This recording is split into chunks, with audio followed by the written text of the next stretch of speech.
Salut à toi, curieux scientifique. Aujourd'hui, je vais te démontrer l'inégalité de caractérisation de la convexité d'une fonction. Alors, là, je te l'écris brutalement, l'inégalité, mais du coup, pour, euh, bien, euh, pour bien faire les choses, je vais te dire l'énoncé de la proposition. Alors, on suppose f une fonction continue sur un intervalle AB, tel que euh, A est inférieur strictement à AB, et on dit que justement f est convexe si seulement si il n'existe qu'A dans l'intervalle 0,1 tel que cette inégalité est respectée. Alors, euh, cette inégalité à première vue, bah, elle paraît un peu moche, difficile à retenir et tout, et on se demande bah, d'où elle vient en fait. Alors, pour commencer la démonstration, bah, je vais plutôt commencer par te faire visualiser la situation. Comme ça, tu comprends beaucoup mieux cette inégalité une fois que tu l'auras vu sa représentation graphique. Alors, bon, là, je vais représenter une fonction convexe en intervalle, je fais le Y. Et du coup, bah, tu sais que dans ton cours de terminale, une fonction convexe, c'est, enfin, dans un intervalle i, c'est une fonction dont sa courbe représentative est en dessous d'un segment quelconque AB par exemple, qui se, où A et B sont des points de la courbe. Donc je vais nommer comme ça, donc petit d, le petit segment, enfin la droite qui représente ce segment AB. Et donc je vais continuer par nommer, enfin commencer à nommer les petites variables à droite à gauche.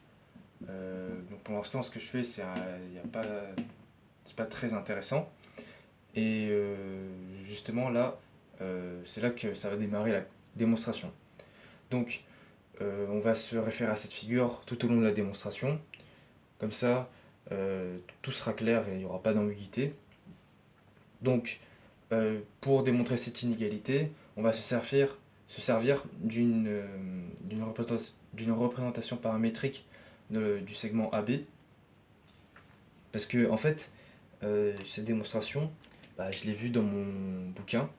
Et quand je l'ai vue, enfin, c'est pas que j'ai vu la démonstration, j'ai plutôt vu d'abord la proposition et puis du coup, bah, euh, mes, mes idées, etc., bah, en fait, ça collait bien à la démonstration, enfin, à la correction, on peut dire ça comme ça. Donc, euh, pourquoi on utilise la représentation paramétrique? Bah, de un c'est plus simple. De 2 ça va. Enfin, c'est plus simple en termes de euh, traduction euh, mathématique d'une situation bah, graphique à une situation numérique. Et de 2 bah, c'est parce que euh, on a K qui décrit l'intervalle 0,1.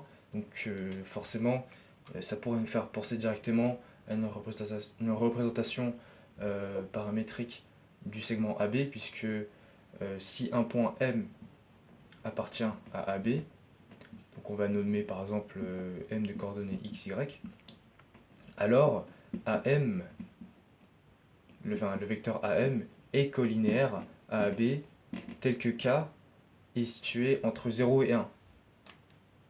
C'est pour ça que bon, ça m'a un peu donné la puce à l'oreille. Et du coup, bah, c'est parti pour la représentation paramétrique de de ce segment AB. Enfin, je l'appelle D du coup, parce que c'est ce que j'ai noté. Bon, avant tout, parce que j'allais faire directement, brutalement, mais pour que euh, tout soit clair, bah, je pose BA comme vecteur directeur. BA qui a pour coordonnées f de A moins f de B, et qui a pour abscisse du coup A moins B. Bon, on va prendre un point qui se situe sur cette droite. Il n'y a pas 10 000 choix. On va prendre B, donc ce point-là. Donc plus K A moins B et Y. Voilà, le point correspondant, enfin l'image correspondante, K, F de A moins F de B. Hop là. Donc là, on a presque fini, puisque on va utiliser la définition de la convexité d'une fonction. Du coup, bon, pour faciliter les calculs après, bah, je vais plutôt développer ce système. Donc ça nous donne B plus KA moins K, B et Y F de B plus K F de A moins K F de B. Et donc, ça nous donne quoi? Ça nous donne KA. Là, je factorise par B.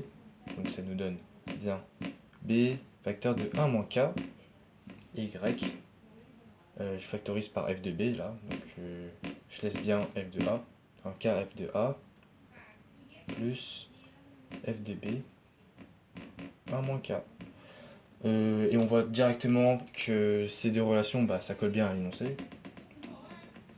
Et donc je vais garder juste ça. Bon, je suis un peu contraint d'effacer tout ça et de faire tout ça encore une fois, pour la troisième fois, de manière pas très formelle et rigoureuse. Ça, bah, vraiment, je m'en excuse.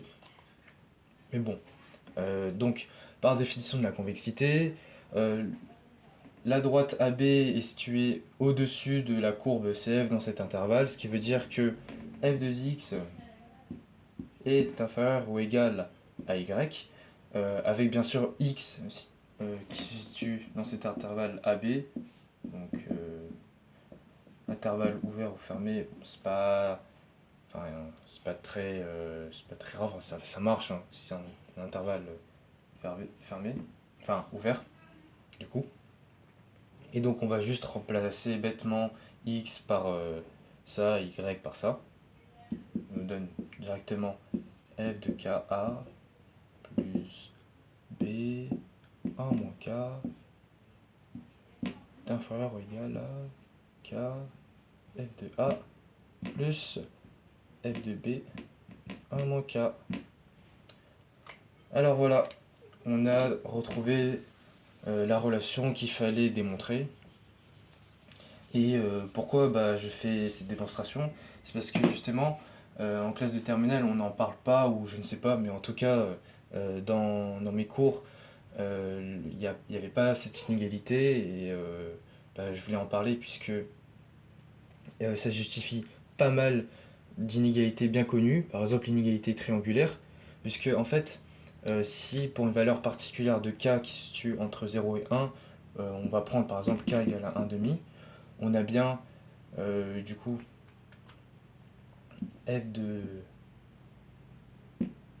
1 sur 2a plus b de 1 moins 1 demi qui est inférieur ou égal à 1 demi f de a plus f de b 1 moins 1 demi. Et tout ça en fait, bon là je me permets d'effacer tout ce que j'ai écrit auparavant. Et tout ça, bah, ça nous donne a sur 2 plus b sur 2 f de a plus f de b sur 2. Bon, bien sûr, je suis pas obligé de... Enfin, je vais écrire sur une fraction. Et comme la fonction valeur absolue, elle est convexe, on a bien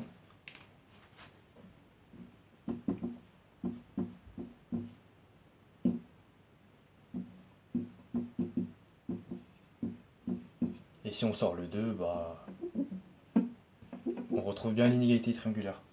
Après, on peut faire pas mal, enfin, on pourrait démontrer pas mal d'autres inégalités un peu farfelues. Mais bon, c'est pas l'objectif de cette vidéo. Du coup, bah, tu as un autre outil mathématique pour te permettre de démontrer des inégalités un peu bizarres. Comme ça, bah, t'as encore bah, du coup une inégalité dans ton arsenal. S'il il y a un exercice qui demande de démontrer telle ou telle inégalité, que ça ressemble fortement à ce cas de figure, bah, tu peux directement l'utiliser. Voilà, donc j'espère que cette vidéo te sera utile à l'avenir. Pendant ce temps, bah, je te laisse et à la prochaine pour de nouvelles vidéos. Ciao!